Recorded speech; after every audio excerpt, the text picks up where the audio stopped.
তারা একটা বাচ্চাকে জিজ্ঞাসা করেন, সে দেখবেন জানুয়ারি, ফেব্রুয়ারি, মার্চ, এপ্রিল, মে, জুন, জুলাই, আগস্ট, সেপ্টেম্বর, অক্টোবর, নভেম্বর, ডিসেম্বর, দেখবেন পটপট করে বলে ফেলবে। বলতে পারবে কি পারবে না বলেন? যদি বাংলা মাসগুলো জিজ্ঞাসা করেন, বৈশাখ, জ্যৈষ্ঠ, আষাঢ়, শ্রাবণ, ভাদ্র, আশ্বিন, কার্তিক, অগ্রহায়ণ, পৌষ, মাঘ, ফাল্গুন, চৈত্র, বৈশাখ বলে ফেলবে। আপনারা অনেক মুরব্বীরা আছেন যেগুলো এগুলো ঠোঁটের কাছে আপনাদের লাগানো, মানে ঠাস ঠাস বলতে পারেন। কিন্তু আরবি মাসের নামগুলো বাবা যদি জিজ্ঞাসা করি, আমার মনে হয় না যে 80% লোকই পারবে।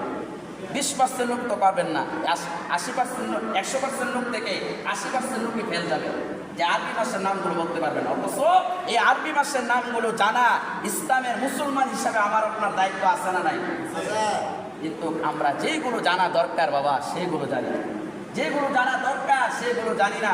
অনেকে তো আরবি মাস যে আছে এটাও জানে না, যে আরবি মাস আবার কি, আরবি মাস যে আছে এটাই আমরা জানি না। এই যে আমাদের ইসলামে যে হিজরি সন নববর্ষ, আরবি নববর্ষ চলতেছে, এটা হলো আরবি প্রথম মাস মুহররম মাস। এটা হলো আমাদের মাস মুহররম মাস। মুহররম, সফর, রবিউল আউয়াল, রবিউল সানি, জুমাদিল আউয়াল, জুমাদিল সানি, রজব, শাবান, শাওয়াল, জিলকদ, জিলহজ, এই মাসগুলো আমাদের জন্য জানা দরকার আছে বলেন। অথচ আমরা এই মাসগুলো জানি না। মুহররম, সফর, রবিউল আউয়াল, রবিউল সানি, জুমাদিল আউয়াল, জুমাদিল সানি, রজব, শাবান, রমজান, শাওয়াল, জিলকদ, জিলহজ 12 মাসের নাম জেনে দেখো মনে রেখো হে মুসলমান। জানা দরকার আছে বলেন। জেনে দেখো মনে রেখো হে মুসলমান।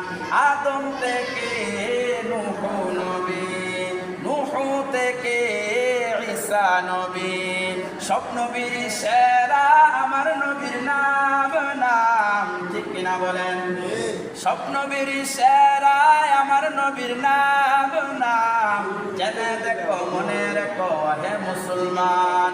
মুহররম, সফর, রবিউল আউয়াল, রবিউল সানি, জুমাদিল আউয়াল, জুমাদিল সানি, রজব, শাবান, রমজান, জিলকদ, জিলহজ, শাওয়াল, জিলকদ, জিলহজ 12 মাসের নাম জেনে দেখো মনে রেখো হে মুসলমান।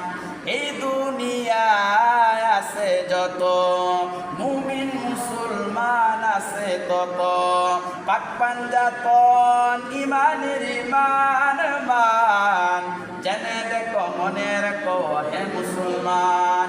জেনে দেখো মনে রেখো হে মুসলমান। জানা দরকার আছে বলেন বাবা। হ্যাঁ আমার বাবা, আপনার সন্তানের ইংরেজি বর্ষগুলো শিখাইলেন।